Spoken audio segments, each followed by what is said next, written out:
Hi there, I'm Asya Shahanaz, your English faculty.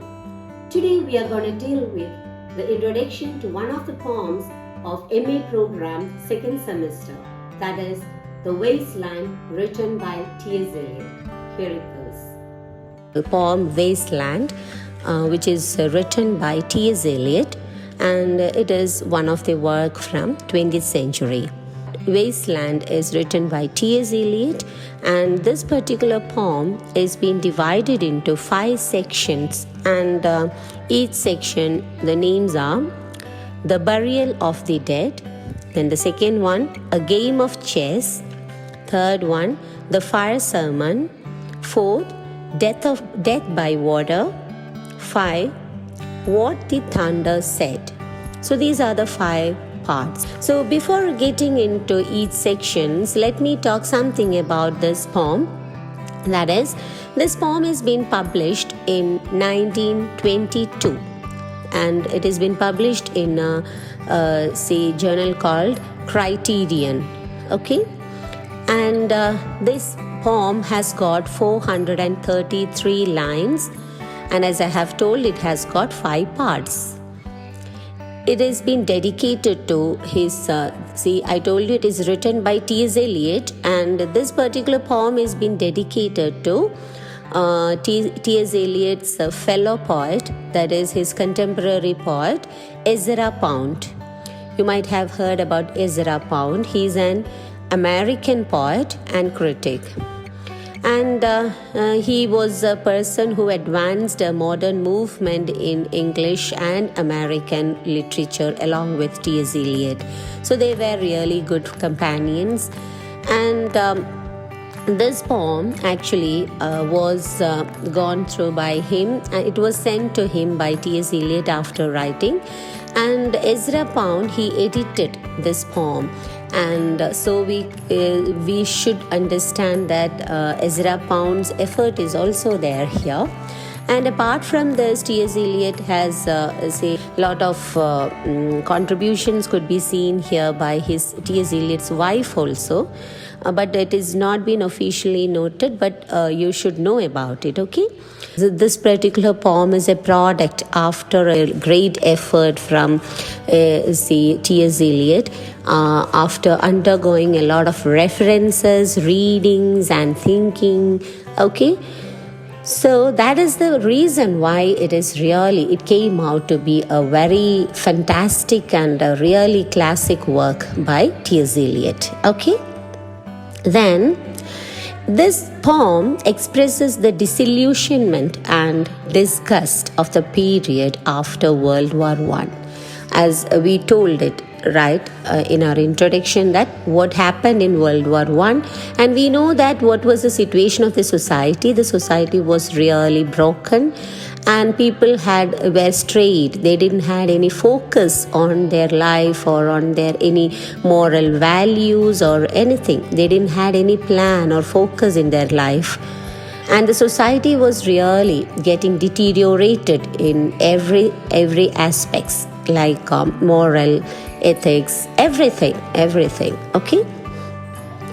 Then T.S. Eliot is a poet, critic, and just like the poet critics before him, like Dryden, Wordsworth, Matthew Arnold and all, we know that these are Dryden, Wordsworth and Matthew Arnold, all were poets like T.S. Eliot, but they were also poet critics, okay? So likewise, T.S. Eliot was also a poet critic.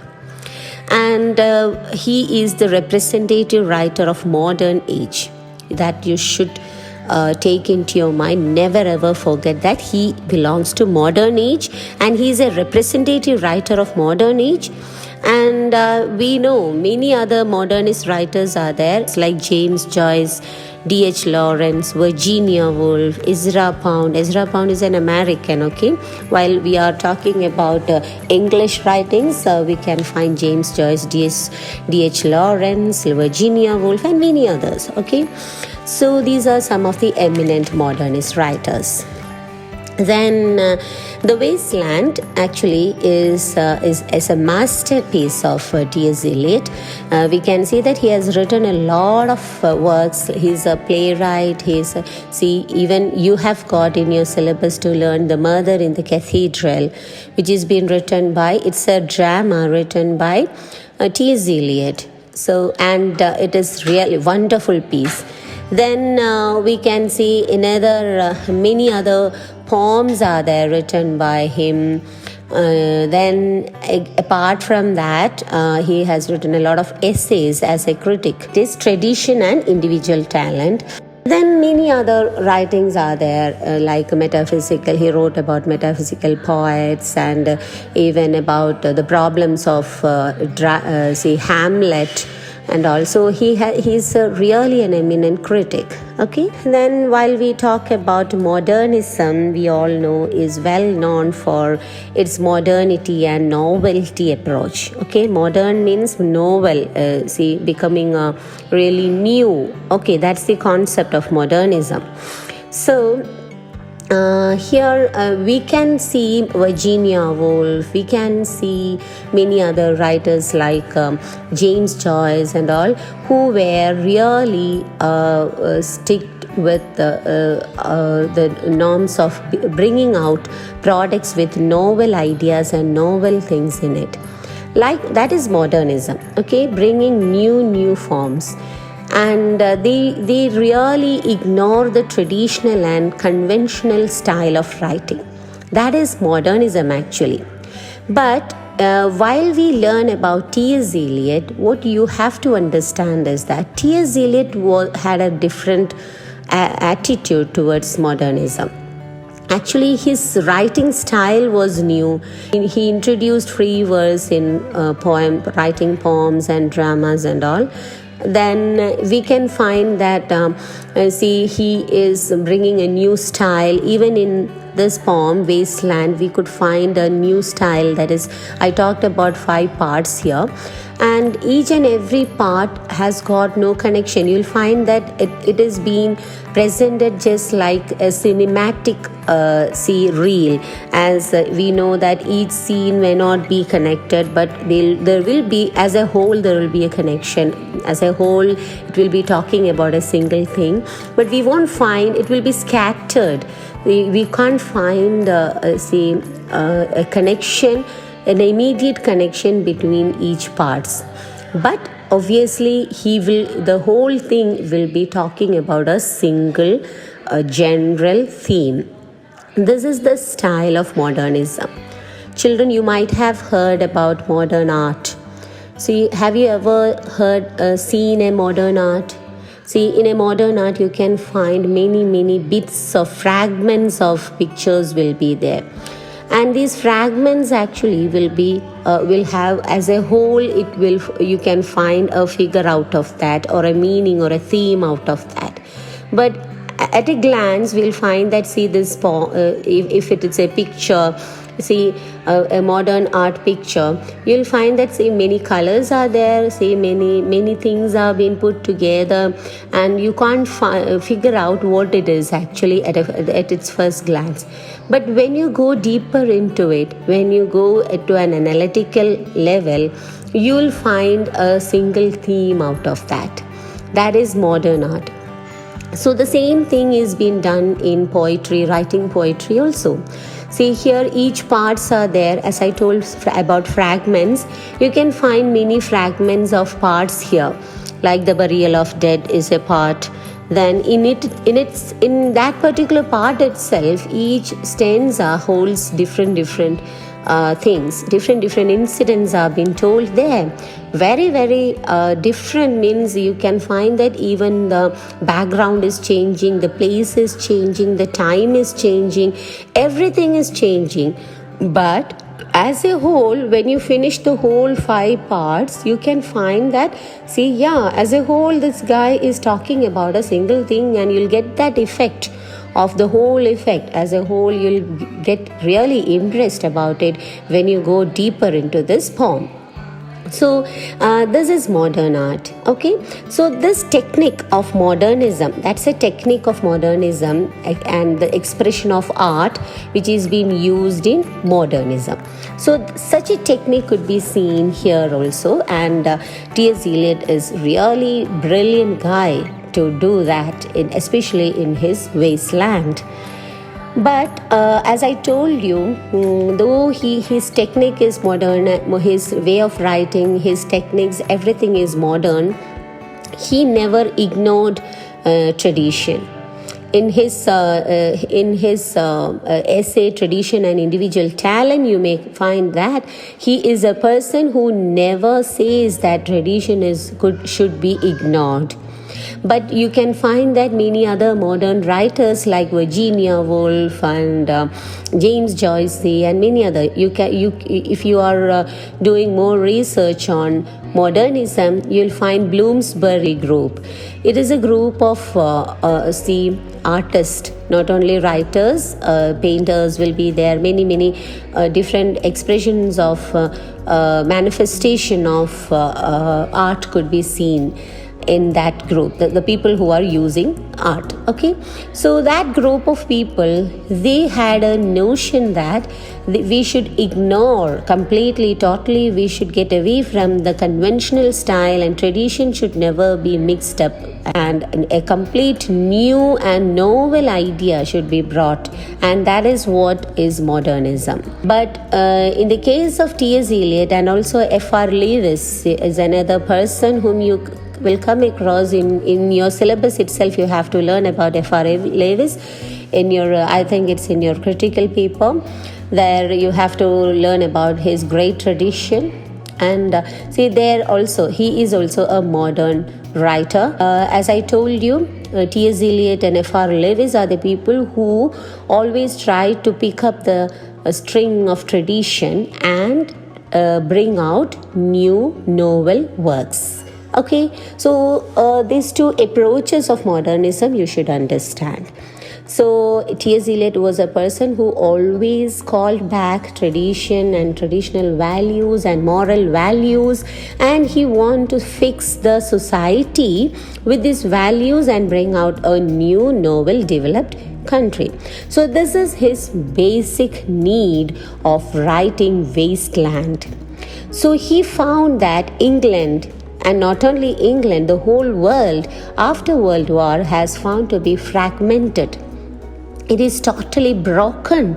It is fragments. All over the world, you could find everything is broken. As people lost their faith, people lost their faith in themselves, in God, and in science. Everything they lost faith, and they were fragmented.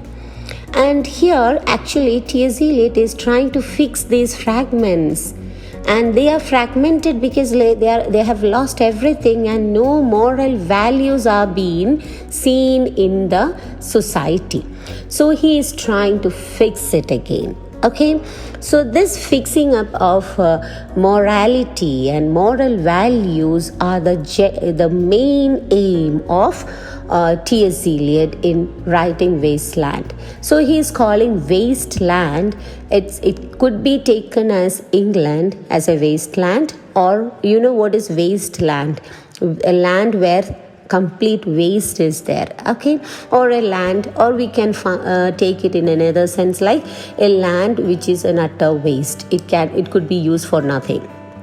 Okay, so both ways here he is including these two meanings here for wasteland. So you can take this wasteland as England or even the whole world, because he is traveling, he is taking the references from the not only from England or English works, but from many other myths are there. A lot of myths have been packed up here, and then we could find biblical references from Upanishad, reference from Buddha's fire sermon and all.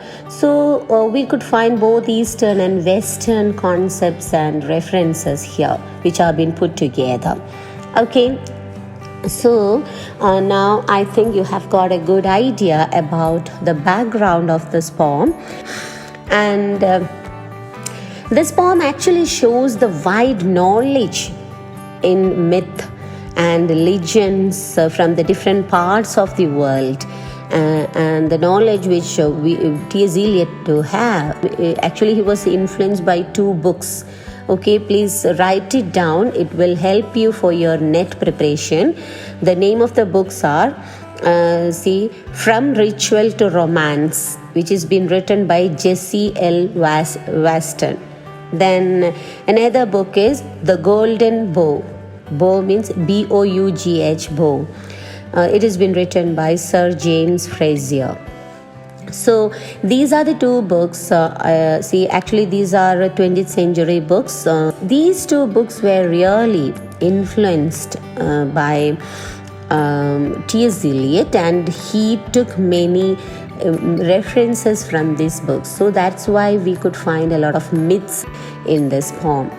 See, apart from the myths, biblical, Upanishad and Buddha's five sermons, we could find many authors' references or quotings from authors also, like Geoffrey Chaucer, William Shakespeare, then Edmund Spenser, then Aldous Huxley, Andrew Marvell, Walt Whitman, and even Baudelaire, Ovid and Homer.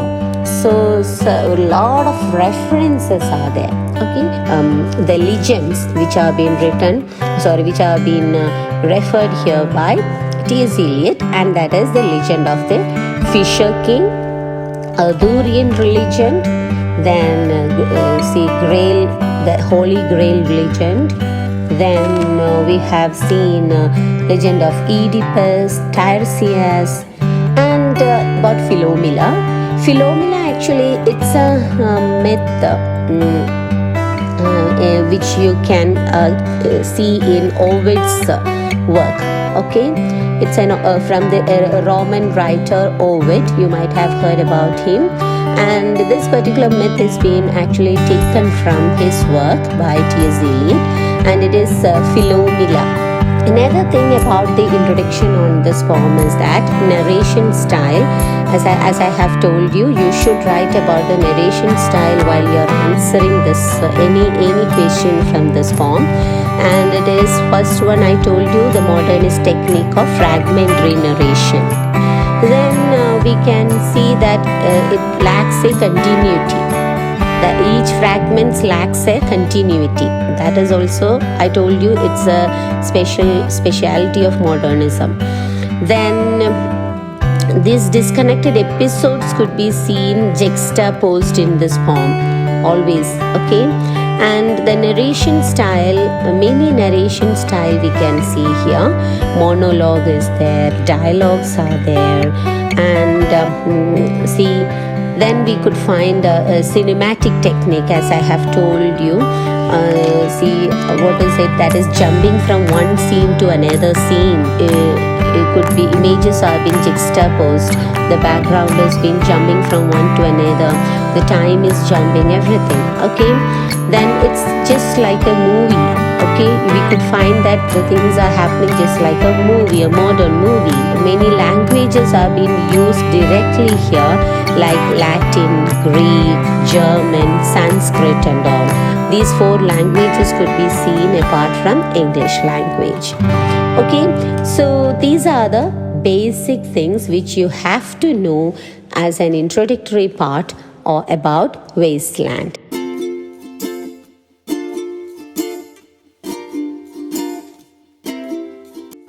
So now we have done with the e-content. Now it's time for quiz. You may check out the link in the description and take the quiz. Okay, my dear students, hope you all have got a good idea about the wasteland. Now, I would like to take your attention towards the discussion part. So, you may please join the discussion in the comment box.